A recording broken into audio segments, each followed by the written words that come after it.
बड़ी खबर सामने आ रही है। जो एसएससी सीजीएल मामले में हाईकोर्ट में सुनवाई हुई है और हाईकोर्ट में सुनवाई के बाद राज्य सरकार की ओर से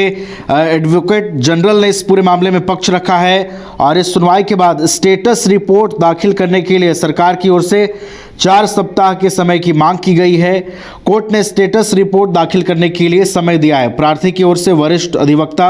अजीत कुमार ने अपना पक्ष रखा। मामले की अगली सुनवाई 26 मार्च को होगी। पिछली सुनवाई में कोर्ट ने रिजल्ट के प्रकाशन पर रोक लगाया था। जो एसएससी सीजीएल परीक्षा में गड़बड़ी को लेकर प्रार्थी ने हाईकोर्ट में याचिका दायर की है। इस पर और अधिक बातचीत के लिए हमारे सहयोगी नीरज जुड़े हुए हैं लाइव, सीधा उनके पास चलेंगे। नीरज, देखिए, जो एसएससी सीजीएल मामले में हाईकोर्ट में सुनवाई हुई है, क्या कुछ सुनवाई की प्रमुख बातें रही नीरज? देखिए, चीफ जस्टिस और जस्टिस दीपक रोशन के कोर्ट में मामले की सुनवाई हुई है और सुनवाई के दौरान जो एजी है राजीव कुमार, वो राज्य सरकार की ओर से पक्ष रखते हुए नजर आए। वहीं प्रार्थी की ओर से वरिष्ठ अधिवक्ता है अजीत कुमार, वो पक्ष रख रहे थे और सुनवाई के दौरान राज्य सरकार की ओर से पक्ष रखते हुए एजी ने कहा कि जिस तरह से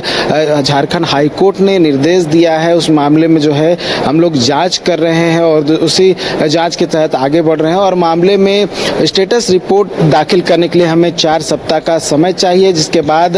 हाईकोर्ट ने उनके जो प्रेयर था उसको एक्सेप्ट करते हुए 4 सप्ताह का समय दिया है और अगली तिथि जो है वो 26 मार्च निर्धारित की गई है अगली सुनवाई के लिए। तो देखिए नवीन, जो रिजल्ट प्रकाशन पर रोक लगाई गई थी हाईकोर्ट की ओर से, वो रोक अभी भी बरकरार है और इस मामले में जब तक जांच जारी रहती है, जब तक स्टेटस रिपोर्ट हाईकोर्ट में नहीं दिया जाता है, तब तक संभवतः जो रोक है वो इसी प्रकार जारी रहेगी। यानी कि 26 मार्च तक जो रिजल्ट प्रकाशन पर रोक है वो कम से कम जो है वो रहेगा, क्योंकि 26 मार्च को अगली सुनवाई होनी है। फिर से मामले में सुनवाई होगी। स्टेटस रिपोर्ट क्या है, स्टेटस रिपोर्ट में क्या कुछ बातों का जिक्र किया गया है और मामले में क्योंकि सीआईडी जांच चल रहा है तो सीआईडी जांच में क्या कुछ खुलासे हुए हैं और जो आरोप लग रहे थे कि एसएससी सीजीएल परीक्षा में पेपर लीक हुआ है, गड़बड़ी किया गया है, इस मामले में कितनी सच्चाई है और क्या कुछ सीआईडी की जांच में खुलासा हो पाया है, ये तमाम बातें जो है जब स्टेटस रिपोर्ट दाखिल किया जाएगा हाईकोर्ट में तब निकलकर सामने आएगा कि मामले में क्या कुछ जो है हुआ है, क्या असल में पेपर लीक हुआ है या फिर अफवाह था। ये तमाम बातें जो है सीआईडी की जांच में खुलासा हो जाएगा और यही बात जो है राज्य सरकार की ओर से कोर्ट में कहा गया है, बताया गया है कि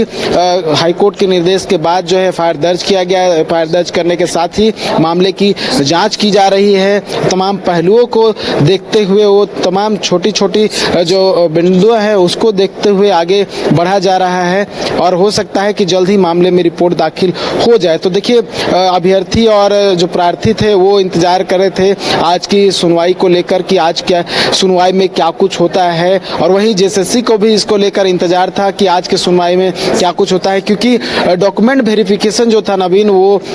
16 से 20 दिसंबर तक हुआ था और लगभग 2231 अभ्यर्थियों का डॉक्यूमेंट वेरिफिकेशन होना था और उसमें से लगभग सभी अभ्यर्थी जेएसएससी कार्यालय पहुंचे थे। आपने देखा भी था किस तरह से पूरा जो जेएसएससी कार्यालय के आसपास का इलाका था पुलिस छावनी में तब्दील कर दिया गया था ताकि किसी प्रकार का विरोध प्रदर्शन ना हो और धरना प्रदर्शन ना हो। इसको देखते हुए एहतियातन इस तरह के जो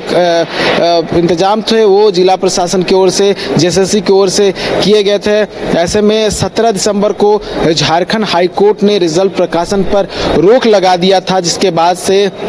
बहुत सारी बातें निकलकर सामने आ रही थी और बहुत सारे अभ्यर्थी जो है तरह तरह के बातों को कहते हुए नजर आए थे। लेकिन अब 26 मार्च का इंतजार करना होगा कि 26 मार्च को क्या कुछ होता है, क्योंकि झारखंड हाईकोर्ट ने राज्य सरकार को 4 सप्ताह का समय दे दिया है स्टेटस रिपोर्ट दाखिल करने के लिए। अब स्टेटस रिपोर्ट में क्या कुछ आता है, क्या कुछ सीआईडी जांच में खुलासा होता है, ये 26 मार्च को पता चलेगा। नवीन, चलिए, तो स्टेटस रिपोर्ट का अब इंतजार रहेगा। 4 सप्ताह का समय इसके लिए सरकार ने मांगा है और 26 मार्च को जब मामले की अगली सुनवाई होगी तो वहां पर देखना महत्वपूर्ण होगा कि स्टेटस रिपोर्ट में कौन कौन सी चीजें शामिल की जाती हैं। क्या जो आरोप लग रहे हैं कि पेपर लीक हुआ है, बड़े पैमाने पर गड़बड़ियां हुई है, क्या इन चीजों से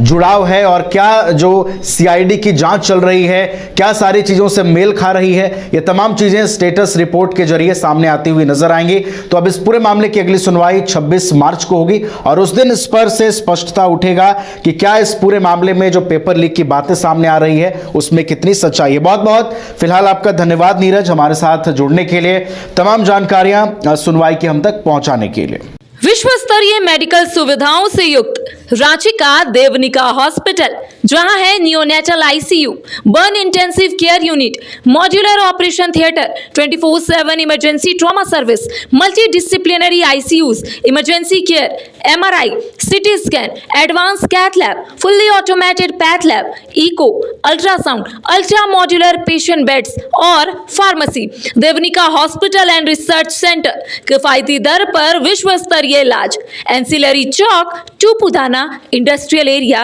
रांची।